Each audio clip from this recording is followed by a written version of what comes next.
ഈശോ മിശിഹായ്ക്ക് സ്തുതിയായിരിക്കട്ടെ. 2000 കരുണ. 2000 കരുണയെപ്പറ്റിയാണ് ഇന്ന് നമ്മൾ ധ്യാനിക്കുന്നത്. ഈ ഞായറാഴ്ച കരുണയുടെ തിരുനാൾ, നമ്മൾ പുതു ഞായറാഴ്ച എന്ന് പറയുന്ന കരുണയുടെ തിരുനാളിന് സ്വർഗം കരുതി വച്ചിരിക്കുന്ന വാക്കുകളിൽ വർണ്ണിക്കാൻ കഴിയാത്ത അത്ര വിപുലമായ അനുഗ്രഹങ്ങൾ വിശുദ്ധ ഫൗസ്റ്റീനായിലൂടെ, വിശുദ്ധ മരിയ ഫൗസ്റ്റീനായിലൂടെ ഈശോ വെളിപ്പെടുത്തി കൊടുത്ത അത്ഭുതാവഹമായ കാര്യങ്ങൾ വിശുദ്ധ ഗ്രന്ഥത്തിലുടനീളം പറയുന്ന ആ അനുഗ്രഹങ്ങളുടെ മറ്റൊരു തരത്തിലൂടെ ഈശോ ഫൗസ്റ്റീനായിക്ക് വെളിപ്പെടുത്തി കൊടുത്ത ദൈവ കരുണയുടെ വിസ്മയകരമായ ഉറവിടങ്ങളെപ്പറ്റിയാണ് നമ്മൾ ഇന്നൊന്ന് ധ്യാനിക്കുന്നത്. ഫൗസ്റ്റീനായുടെ ഡയറിയിൽ 699 ഖണ്ഡികയിൽ പേജ് പറയുമ്പോൾ 270 പേജിൽ വളരെ വ്യക്തമായി സ്വർഗത്തിൻ്റെ കരുണയെപ്പറ്റി പറയുക. ഞാൻ ആ ഭാഗങ്ങളൊക്കെ ഒന്ന് വ്യക്തമായി ഒന്ന് വായിക്കാം. 11 അനുഗ്രഹങ്ങളാണ് കരുണയുടെ തിരുനാളിനോടനുബന്ധിച്ച് സ്വർഗം നമുക്ക് സൗജന്യമായി വാഗ്ദാനം ചെയ്തിരിക്കുന്നത്. 11 വിധ അനുഗ്രഹങ്ങളാണ്.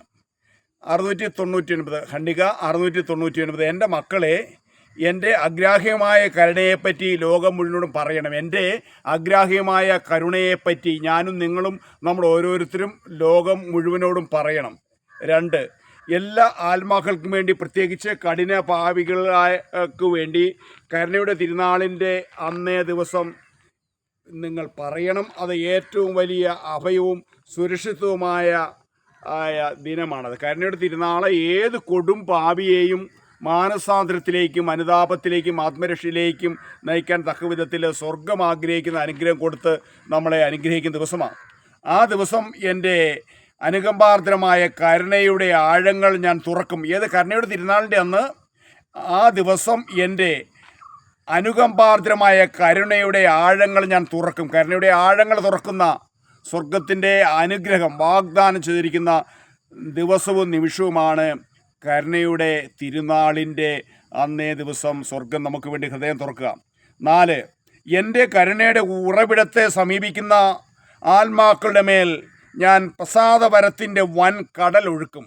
അങ്ങോട്ട് കരുണയുടെ തിരുനാളിന് നമ്മൾ കരുണയുടെ തിരുനാളിൻ്റെ അനുഗ്രഹം പ്രാപിക്കാൻ വേണ്ടി പ്രാർത്ഥിച്ചൊരുങ്ങുന്ന നമ്മളിലേക്ക് ഇങ്ങനെ ഈശോ വിശുദ്ധ മരിയ ഫൗസ്റ്റീനായിക്ക് വെളിപ്പെടുത്തി കൊടുക്കുകയാണ്. എൻ്റെ കരുണയുടെ ഉറവിടത്തെ സമീപിക്കുന്ന ആത്മാക്കളുടെ മേൽ ഞാൻ പ്രസാദപരത്തിൻ്റെ വൻകടൽ ഒഴുക്കുമെന്ന്.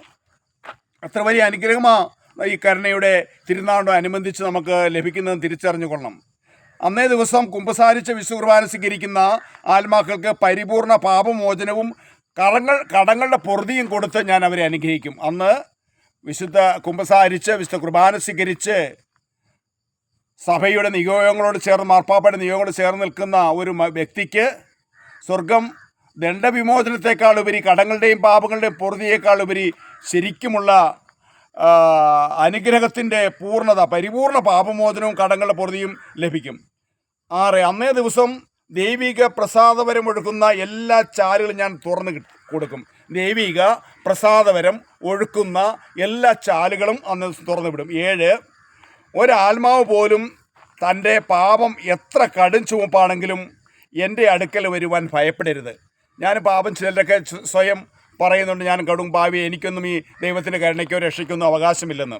8, മാനുഷികമോ അമാനുഷികവുമായ ബുദ്ധിക്ക് ഒരിക്കലും അളക്കാൻ കഴിയാത്ത എൻ്റെ കരുണ അത്ര വലുതാണ്. മാനുഷികമോ അമാനുഷികമായ ഒരു കഴിവിനും യേശുവിൻ്റെ, ദൈവത്തിൻ്റെ, പിതാവായ ദൈവത്തിൻ്റെ കരുണ അളക്കാൻ കഴിയുന്നില്ല, അപ്പുറമാണ്. 9, അത് നിത്യതയോളം അങ്ങനെ തന്നെ ആയിരിക്കും. 10, അനുകമ്പാർദ്രമായ കരുണയിൽ നിന്നും എല്ലാ സൃഷ്ടികളും ആശ്രിത്വം സ്വീകരിക്കുന്നത്. ദൈവത്തിൻ്റെ അനുകമ്പാർദ്രമായ കരുണയിൽ നിന്നാണ് എല്ലാ സൃഷ്ടികളും ആശ്രിത്വം സ്വീകരിക്കുന്നത്.